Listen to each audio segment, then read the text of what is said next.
What if you're doing shadow work just by saying no, just by living differently, even when no one claps for it? This video isn't about shadow work the way it's usually taught. We are not lighting candles or diving into journals. We're talking about something much more raw, something lived. Because sometimes the most powerful healing work doesn't look like work at all. It looks like saying, "I don't want that life." It looks like leaving the group chat. It looks like finally showing up as yourself and letting the world adjust. And that's shadow work, but no one tells you that part. Stick with me to the end of this video because we are going to explore a side of shadow work you have probably never heard before. And I promise it will change the way you see yourself and maybe even the world around you. Oh, and before we go deeper, if you're into content that blends depth, soul, and real talk, go ahead and subscribe. This channel is built for seekers like you. Now, here's the first idea I want you to hold on to. Every time you choose truth over approval, you're healing something bigger than yourself. But how? How does your personal truth have anything to do with something as deep and mystical as shadow work? To answer that, we need to start with the basics. Just enough to give us solid ground. Shadow work, in its most widely understood form, comes from the work of Swiss psychologist Carl Jung. He described the shadow as the part of us we've exiled, not because it's evil or wrong, but because at some point we were told it was unacceptable. So we pushed it down. It could be anger, jealousy, selfishness. Sure, but it could also be joy, or confidence, or creativity. Things that didn't feel safe to express in your childhood, your culture, or your religion. The shadow is anything you've been taught not to be. And here's where it gets real. If you don't make those hidden parts conscious, they still control you, just from behind the scenes. That's why Jung famously said, "Until you make the unconscious conscious, it will direct your life and you will call it fate." Now, this is where most people stop. They think shadow work is about digging up trauma or doing some kind of emotional excavation. And sure, that's part of it. But here's the shift I want to offer you. Shadow work isn't just personal healing. It's spiritual rebellion. It's the act of becoming whole in a world that needs you fragmented. Because fragmented people are easier to manage, easier to sell to, easier to shame, easier to mold. So when you begin to live in a way that honors all of you, even the messy, inconvenient, emotional, or too much parts, you're doing something radical. You're reclaiming the parts of yourself you were told to bury. That's shadow work. But it doesn't stop with you. Because here's what most people don't talk about. When you become whole, you disturb the systems that benefit from your fragmentation. And not just systems out there, but patterns in the people around you. Your truth shines a light on their shadow. Your authenticity triggers what they haven't healed. Your freedom challenges their fear. Living authentically in a performative world is not neutral. It's a ripple. That's why so many people who start doing shadow work on a personal level, through therapy, inner child work, meditation, eventually hit this wall. They realize that the real test isn't in their journal. It's in their life. Can you stay grounded when people misunderstand you? Can you stay true when others withdraw approval? Can you keep choosing your truth even when it costs you belonging? Because here's the uncomfortable truth. The world doesn't reward authenticity. It tests it. That's why this video exists. To show you that if you've been quietly choosing your path, if you've walked away from roles, relationships, or belief systems that felt like cages, if you've said no to the performance and yes to something real, then you've already begun shadow work without needing to name it. You're not just healing yourself. You're exposing the lies we've all agreed to live under. Let that land. Because what comes next is where things start to shift even more. We're going to talk about what happens when you actually start living this truth, out loud, in public, and against the grain. And why that act alone can be one of the most powerful forms of shadow work, not just for you, but for everyone watching. Let's be honest, It's one thing to talk about shadow work in theory, but it's a whole different story when you start embodying it, when you break silent rules, when you stop trying to be liked, when you say, "This is who I am," even if you don't understand it. That's when shadow work stops being a private healing journey and becomes a public act of disruption. Because here's the method and the mess of authentic living. Every time you choose to live in truth, you disturb the lie. Think about that for a second. You're not just being yourself. You're disrupting centuries of conditioning, not only in you, but in everyone watching. Let's start with what usually happens first. Pushback. Society is built around sameness. Dress the same, think the same, work the same, and if you don't, you're labeled difficult, dramatic, selfish, sensitive, or worse, dangerous. Why? Because when you reject the script, you become a mirror, and most people don't want to see what's in that mirror. Your boldness reminds them of their fear. Your boundaries confront their people-pleasing. Your softness challenges their stoic performance. This is why living authentically can feel lonely. Not because you're wrong, but because you're triggering what others haven't dared to face. But here's the beauty. Their resistance to your truth isn't really about you. It's their disowned self reacting. They're not angry at you. They're angry at the part of themselves they've buried. And now, you've brought it to the surface. So what does this actually look like? It's not always loud. It's often subtle, intentional, quietly radical, like choosing rest in a hustle culture that rewards burnout, showing emotion in an environment that praises emotional numbness, saying no when the nice thing would be to go along with it, loving who you love in defiance of tradition, dogma, or family shame, quitting a high-status job to do something that feeds your soul. These don't sound like shadow work, but they are. Because each one is a choice to live from the unconscious parts of yourself that are finally waking up. You're not just going against the grain, you're honoring your integration. Here's the link most people miss. Shadow work isn't just about knowing your wounds, it's about changing how you live because of what you've learned. It's not enough to say, "I've healed my inner child." The question is, have you stopped performing to earn love? It's not enough to admit you carry shame. The real shadow work is refusing to shrink just to stay likable. This is where it gets powerful and dangerous to the status quo. Because when you stop betraying yourself, you naturally begin to embody what others have been taught to repress. And that's when it becomes collective. You become a walking permission slip, and also a threat. Because you're no longer agreeing to keep the old pattern alive. You're not asking for acceptance. You're choosing alignment. And here's the truth. Shadow work isn't about fixing yourself. It's about finally refusing to abandon yourself.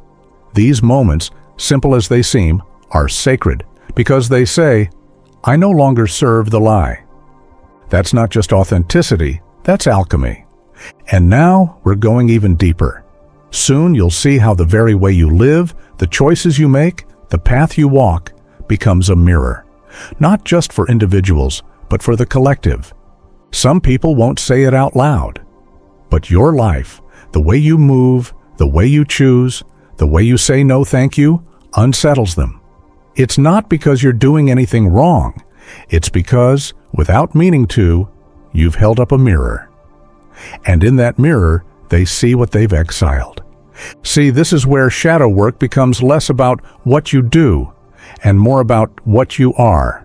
You are a walking reflection. You're showing people an unlived version of themselves. The version that didn't shrink. The version that chose peace over perfection. The version that told the truth, even when it cost something. And when your life deviates from the cultural script, it doesn't just challenge the system. It challenges the people still stuck inside of it. Imagine someone who walks away from a six-figure career to live off-grid. They don't post about it, preach about it, or defend it. They just go. To some people, that's inspiring. To others, it's threatening. Why? Because their choice quietly asks, what are you sacrificing for the illusion of safety? What have you convinced yourself you have to do To be enough? Be accepted? Be okay? Their action didn't come with judgment, but it still triggered guilt, shame, or confusion in someone else. That's the mirror. You don't have to be confrontational to be confronting. Sometimes just being real is enough. Your shadow lives in how you explain yourself, in who you try to impress, in what you tolerate just to keep the peace.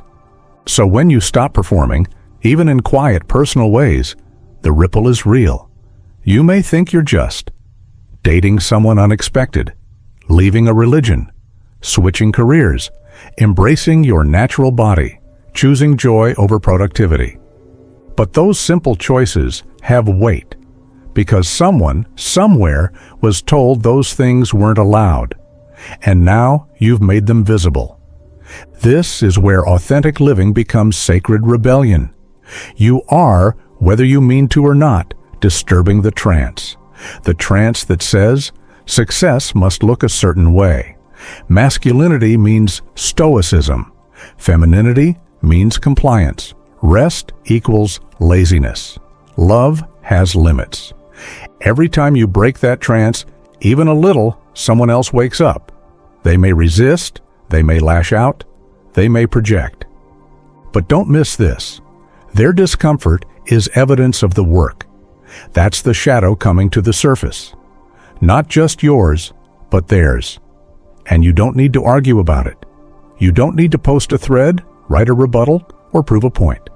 The most powerful shadow work isn't performed. It's lived. It's in the way you say, "I'm not doing that anymore," without bitterness. It's in the way you stay soft in a hard room. It's in the way you stop apologizing for your joy. When you stop needing to be palatable, you start becoming magnetic. You're not trying to change anyone, but your presence alone challenges everything they've built around avoiding themselves.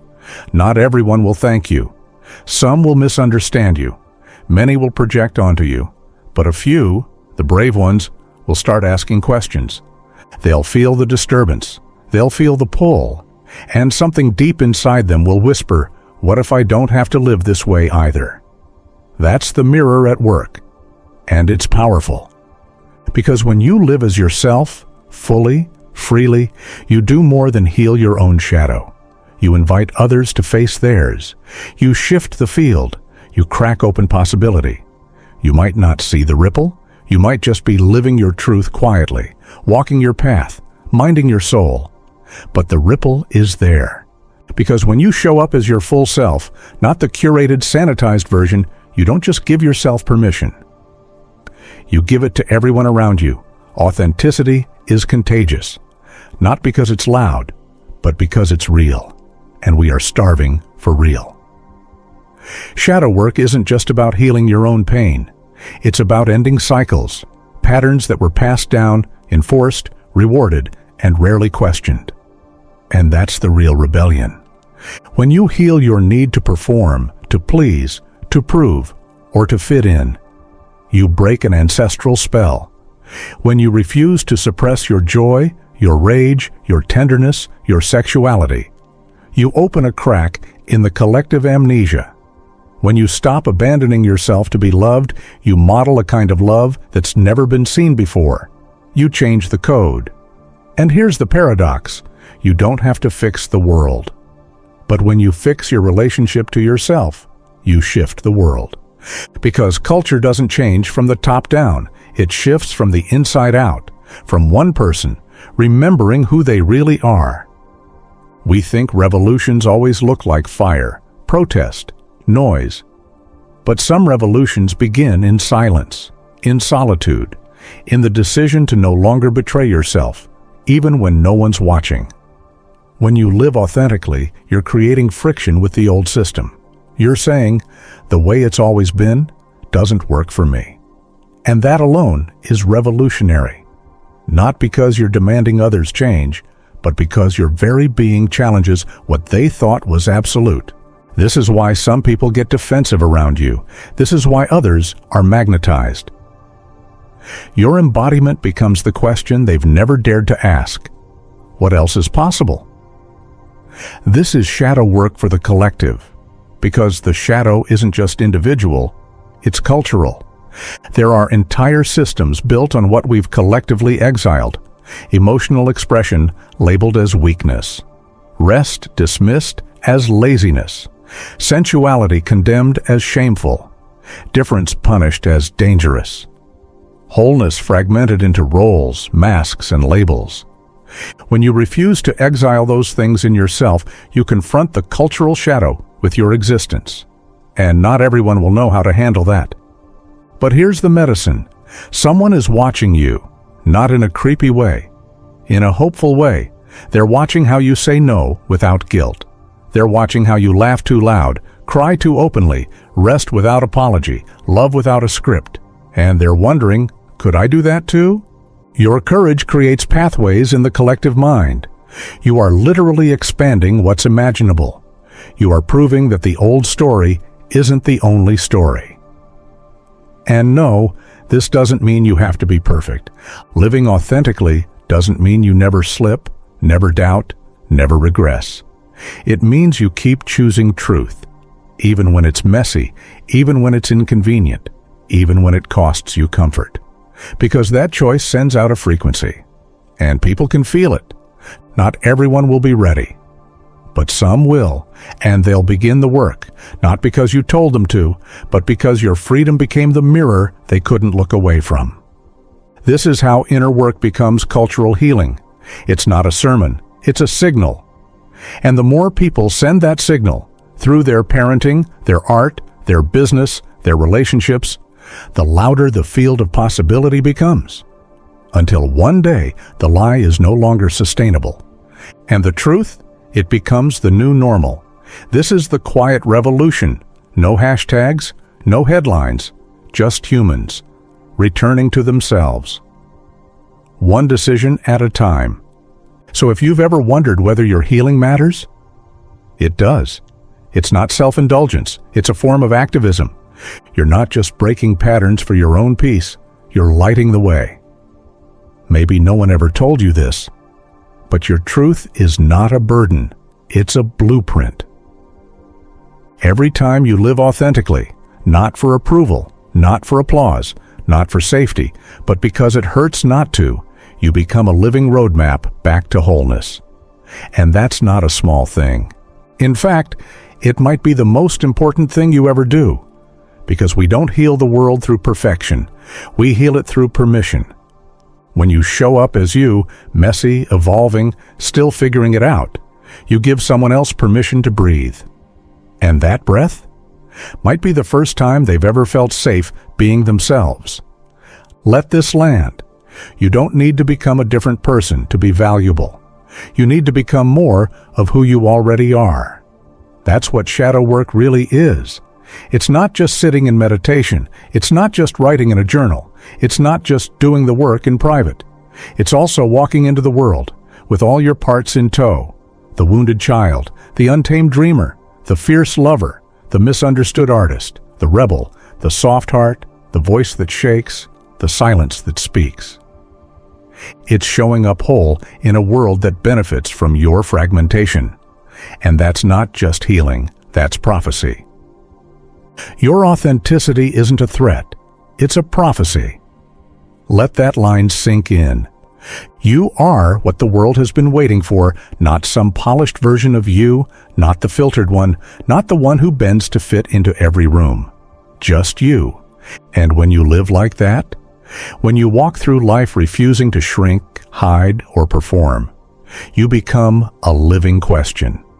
You whisper into the collective consciousness, what if we didn't have to choose between being real and being loved? What if freedom isn't found in rebellion, but in remembrance? What if healing the world starts by unshaming ourselves? So let's bring this full circle. You thought shadow work was just about processing pain, but now you know it's also the way you speak, the way you love, the way you say no, the way you show up without masks, the way you rest, the way you dare to dream out loud in a world addicted to fear. That's not just healing, that's leadership. If this resonated with you, if something in you softened or sparked or stood taller while listening, then stay with us, because this channel is where we go deep, where we honor complexity, where we remember that spiritual work is life work. And if you feel brave enough, let's hear from you in the comments. What's one way you're choosing to live more authentically, even when it's uncomfortable? Because your truth might be the mirror someone else needs. You don't have to save the world. You just have to stop abandoning yourself. And from that space, everything changes.